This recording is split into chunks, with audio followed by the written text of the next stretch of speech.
So when you look at the quadrants, you're going to find that all the trig functions are positive in quadrant 1.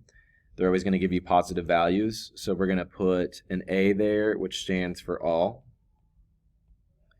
And then you're going to find that only sine gives you positive answers in quadrant 2. So we're going to put an S there. T are the only positive answers that you're going to find in quadrant, or tangent are the only positives that you're going to find in quadrant 3, so you put a T there. And then cosine are the only positives that you're going to find in quadrant 4. And so for a little saying to remember that, you could just remember all students take calculus, and then you know it's ASTC, standing for all trig functions are positive, sine is positive, tangent is positive, and cosine is positive. If sine is positive, then so will its reciprocal function, cosecant. If tangent is positive, so will its reciprocal, and secant will follow cosine. So that is where things are positive. And you can also think about this as making one big plus sign. So it tells you when things are positive.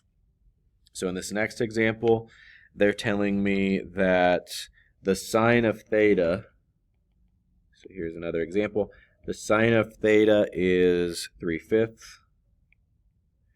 And they're telling me that the tangent of theta is less than 0. So if I know that, that's going to help me find what quadrant. When I notice that the sine is a positive 3/5, and I've noticed so it's positive, and the tangent here is less than 0, so tangent is negative. So if you look at your little map that we drew up here, you're looking for where would sine be positive but tangent's negative. Well, if they were both positive, it would be all. So, but tangent's negative, so it's not all. And so sine has to be positive. The only place sine's positive then is quadrant 2. So when I draw my triangle for this, I'm going to draw it in quadrant 2. And I'm going to drop it to the x-axis and make it a right triangle. And I'm always going to put my angle at the origin. Now that I've drawn it in the right location, I can label my triangle. Sine is opposite over hypotenuse. So you label your opposite side and your hypotenuse. You can do Pythagorean theorem or remember your special right triangles. This is a 3, 4, 5 triangle to find your other side. And then put in any negatives. 4 is on the left. It's on the negative x-axis, so you put a negative on it. 3 is going up, so it's positive. And your diagonal will always be positive because it's referring to a radius. So now that I have it fully labeled, I can find my 6 trig functions. The sine of theta is the opposite over the hypotenuse, so 3/5.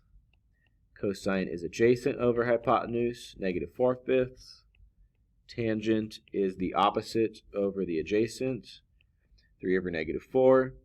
Then you find your reciprocal functions by flipping each fraction.